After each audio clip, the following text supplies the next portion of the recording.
সবুজ শ্যামল গ্রাম বাংলার এক পরিচিত দৃশ্য।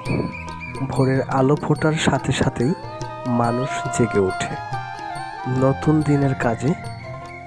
গরু নিয়ে কৃষকরা যাচ্ছে হাটে, কেউ যাচ্ছে বাজারে নিত্য প্রয়োজনীয় জিনিস কিনতে। পথে দেখা যায় হাসি খুশি মুখ, গল্পে ভরা হাঁটা মানুষের দল। অন্যদিকে মাঠে ব্যস্ত কৃষকেরা কাস্তে হাতে ধান কাটছে তারা। সোনালি ধানের শীষ যেন রোদে ঝলমল করছে। কাটা ধান নিয়ে আবার চলছে মাড়াইয়ের কাজ।